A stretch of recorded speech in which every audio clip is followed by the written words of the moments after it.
और आज हम पढ़ने वाले हैं carbon and its compound. Carbon and its compound को हम लोग ऑर्गेनिक कंपाउंड भी बोलते हैं, ये तो आपको पता ही होगा। तो आइए वीडियो को स्टार्ट करते हैं बिना किसी ब्रेक के।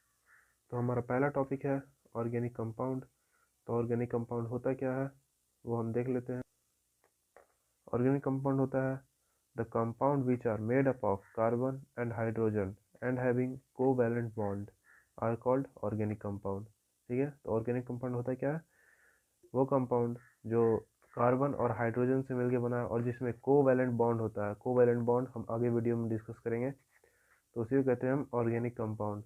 और नीचे हमारा दिया हुआ है कार्बन। कार्बन के बारे में कुछ दिया हुआ है, इंट्रोडक्शन ऑफ कार्बन। ठीक है, तो कार्बन नेम तो आपको पता ही होगा, कार्बन होता है, सिंबल इसका सी होता है, एटॉमिक नंबर इसका 6 होता है। ठीक है, तो एटॉमिक मास का होता है 12, और इसका अगर हम इलेक्ट्रॉनिक कॉन्फ़िगरेशन के एल में निकालेंगे, के एल में इसका इलेक्ट्रॉनिक कॉन्फ़िगरेशन निकालेंगे तो इसका 2 और 4 होता है। यहाँ पे नीचे दिया हुआ है इलेक्ट्रॉनिक कॉन्फ़िगरेशन इसका 2 और 4, और इसका नेचर होता है नॉन मेटल। ठीक है, तो आगे हमारा है कौन सा टॉपिक? एलोट्रॉप्स। तो एलोट्रॉप्स हमारे क्या होता है? The various physical form in which element can exist are called allotropes. ठीक है, तो एलोट्रॉप्स क्या होता है? द वेरियस फिजिकल फॉर्म, मतलब कि बहुत सारे फिजिकल फॉर्म में कोई भी एलिमेंट एग्जिस्ट करता है उसे कहते हैं हम एलोट्रॉप्स। ठीक है, एग्जाम्पल में हम यहाँ पे देख लेते हैं। For example allotrope of carbon. तो यहाँ पे कार्बन का एलोट्रॉप क्या क्या होता है? पहला एलोट्रॉप होता है डायमंड, ग्रेफाइट और बकमिस्टर फ्लोरीन। ठीक है, हमारे एनसीईआरटी बुक में डायमंड, ग्रेफाइट 3 एलोट्रॉप दिया हुआ है डायमंड का, लेकिन हमें सिर्फ पढ़ना है 2, डायमंड और ग्रेफाइट के बारे में। ठीक है, तो पहले हम यहाँ पे डायमंड का देख लेते हैं।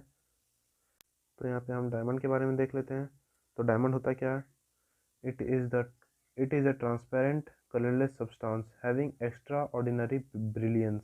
It is an allotrope of carbon and it is most hardest natural substance. ठीक है, तो डायमंड होता क्या है? It is a transparent colourless substance. वो एक ट्रांसपेरेंट कलरलेस सब्सटेंस होता है, हैविंग एक्स्ट्रा ऑर्डिनरी ब्रिलियंस, बहुत ही ज़्यादा एक्स्ट्रा ऑर्डिनरी ब्रिलियंस के साथ।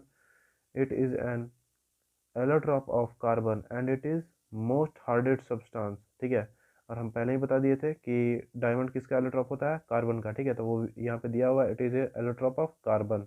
ठीक है, और ये बहुत ही ज़्यादा हार्डेस्ट सब्सटेंस होता है। ठीक है, नॉन मेटल है फिर भी बहुत ज़्यादा हार्ड हार्ड होता है। और यहाँ पे बहुत ही ज़्यादा इंपॉर्टेंट एक क्वेश्चन है, जिसको मैंने वेरी वेरी इंपॉर्टेंट भी करके रखा है। ये क्वेश्चन बहुत ही ज़्यादा इंपॉर्टेंट है। Why diamond is hardest substance.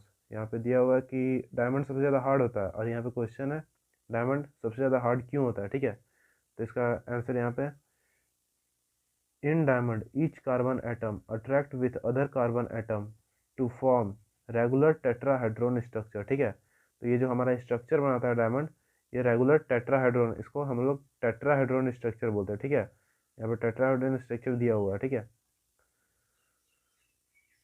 which make it very rigid and rigid structure of diamond is make it very hard substance। ठीक है, और ये जो टेट्राहेड्रॉन स्ट्रक्चर होता है जो डायमंड को बहुत ही ज़्यादा रिजिड बनाता है। ठीक है, और rigid structure of diamond make it very hard, और जो रिजिड स्ट्रक्चर होता है डायमंड का, वो डायमंड को बहुत ही ज़्यादा हार्ड बनाता है। ठीक है, तो आगे डायमंड के बारे में और कुछ भी देख लेते हैं।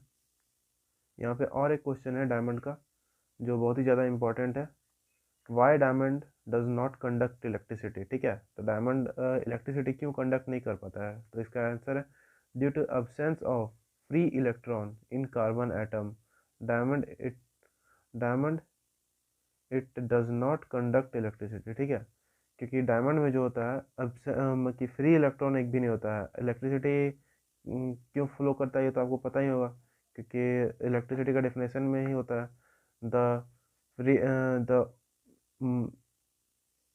The flow of electric charge is called electricity. ठीक है, इलेक्ट्रिसिटी उसमें फ्लो कैसे करता है? इलेक्ट्रिक चार्ज फ्री इलेक्ट्रॉन के कारण, उसमें फ्री इलेक्ट्रॉन रहता है तभी इलेक्ट्रिसिटी फ्लो कर पाता है। इसमें क्या है? Due to absence of free electron, इसमें फ्री इलेक्ट्रॉन एक भी नहीं रहता है, इसके कारण डायमंड इलेक्ट्रिसिटी कंडक्ट नहीं कर पाता। ठीक है, तो यहाँ पे नेक्स्ट है यूजेस ऑफ डायमंड। ठीक है, यूजेस ऑफ डायमंड में आता है it is use in making jewellery. ठीक है, जो भी ज्वेलरी होता है उसको बनाने में काम आता है। ज्वेलरी में डायमंड लगा हुआ रहता है। और नेक्स्ट है हमारा diamond are use in rock cutting and drilling machine.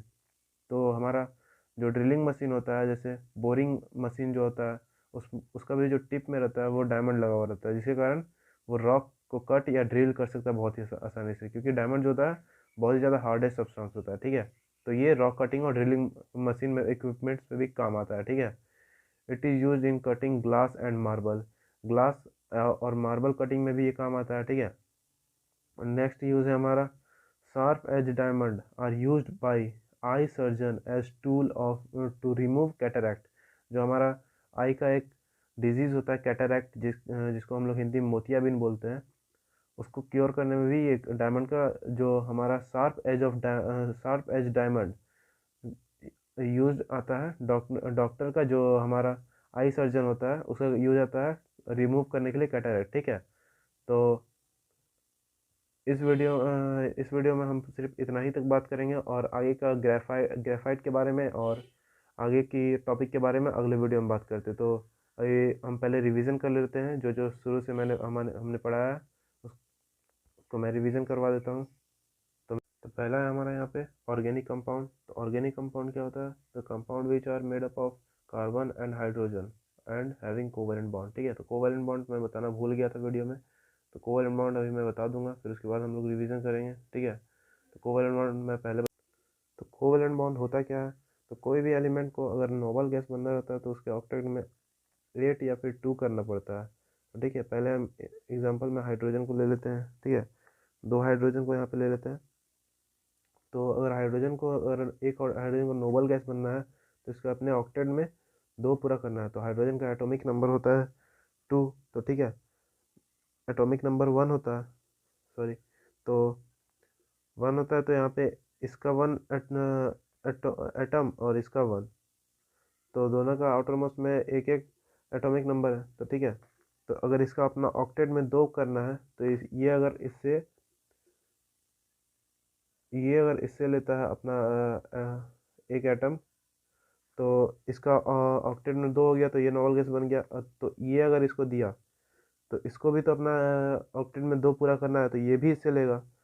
तो अगर दोनों में एक्सचेंज हो रहा है, दोनों में शेयरिंग कर रहा है दोनों एक दूसरे को, तो यही बनता है कोवेलेंट बॉन्ड। ठीक है, तो ऑक्सीजन, अगर एग्जांपल में ऑक्सीजन को लेते हैं, हम लोग का एनसीईआरटी बुक में 2-3 एग्जांपल को दिखाया गया है, एक ऑक्सीजन का, एक हाइड्रोजन का और एक नाइट्रोजन का। तो यहाँ पे दूसरा हम ऑक्सीजन को लेते हैं, तो ऑक्सीजन का एटॉमिक नंबर होता है 8। ठीक है, तो इसका केएल में हम निकालेंगे तो कितना निकलेगा?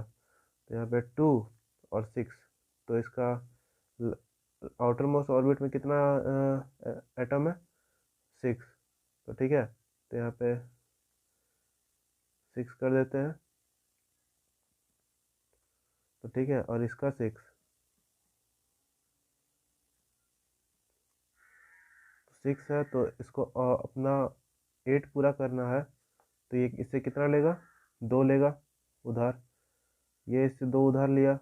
ठीक है, तो ये इसका तो ऑक्टेट में 8 इलेक्ट्रॉन हो गया, और अगर इसको, ये तो इसको दे दिया, अब इसको भी 2 चाहिए, तो इसका भी आउटर मोस्ट ऑर्बिट में 8 इलेक्ट्रॉन हो जाएगा। तो ये भी इससे 2 ले लिया। तो ये दोनों क्या फॉर्म कर रहा है? Covalent bond. ठीक है, यही होता है कोवेलेंट बॉन्ड। नाइट्रोजन का लेके देखते हैं। नाइट्रोजन का एटॉमिक नंबर होता है 7, तो इसका केएल में निकालेंगे तो कितना निकलेगा? 2 और 5। ठीक है, तो 2 और 5 निकलेगा, तो इसका ऑटोमोस्ट ऑर्बिट में कितना एलिमेंट होगा, इलेक्ट्रॉन होगा? 5।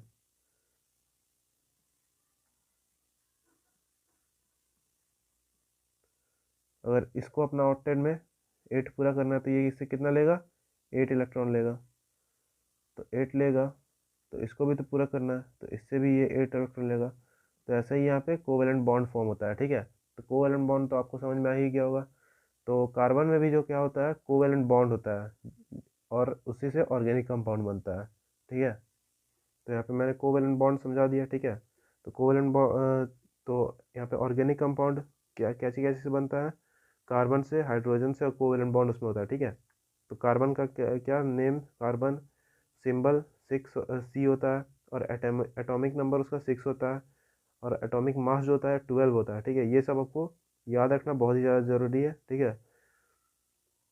और इसका इलेक्ट्रॉनिक कॉन्फ़िगरेशन 2 और 4 में होता है, और इसका नेचर क्या होता है, नॉन मेटल, ठीक है। एलोट्रॉप्स क्या बताए थे हम, एलोट्रॉप्स होता है the various physical form in which element can exist are called allotropes.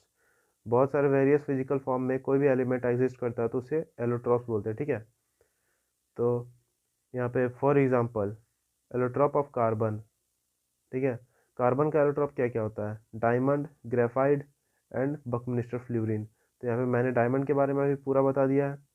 अगली वीडियो में मैं ग्रेफाइट के बारे में बता दूंगा। तो यहाँ पे बकमिस्टर फ्लोरीन के बारे में हमें नहीं पढ़ना है, सिर्फ दो के बारे में पढ़ना है, डायमंड और ग्रेफाइट के बारे में, ठीक है। तो नेक्स्ट हमने पढ़ा था कि डायमंड, डायमंड क्या होता है, it is a transparent colourless substance having extra ordinary brilliance, ठीक है। It is an allotrope of carbon and it is most hardest natural substance, ठीक है। ये कार्बन का एलोट्रॉप होता है और ये बहुत ही ज़्यादा हार्डेस्ट नेचुरल सब्सटेंस है, ठीक है। और ये क्वेश्चन भी मैंने बताया था, why diamond is hardest substance. In diamond each carbon atom attract with other carbon atom to form regular tetrahedron shape. ये जो मैंने शेप बताया था ये टेट्राहेड्रॉन शेप है, याद रखना बहुत ज़्यादा ज़रूरी है, ठीक है। Tetrahedron structure which make it very rigid and rigid structure of diamond it make very hard.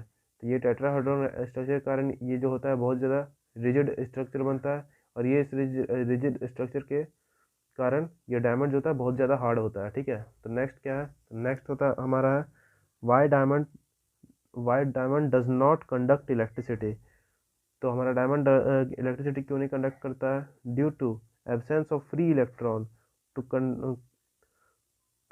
In carbon atom, carbon atom of diamond it does not conduct electricity. क्योंकि हमारा डायमंड में जो होता है एक भी फ्री इलेक्ट्रॉन नहीं होता है, इसीलिए वो इलेक्ट्रिसिटी कंडक्ट नहीं करता है। यूजेस ऑफ डायमंड मैंने बताया था, पहला था it is use in making jewellery, जो हमारा ज्वेलरी होता है उसको बनाने में यूज़ किया जाता है।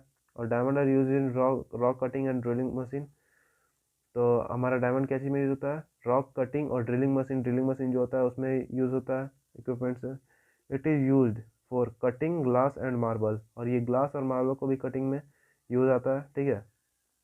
और नेक्स्ट है हमारा sharp edge diamond are used by eye surgeon as a tool of removing cataract. Cataract जो हमारा डिजीज होता है आई का, उसको रिमूव करने में हमारा आई सर्जन यूज़ करते हैं।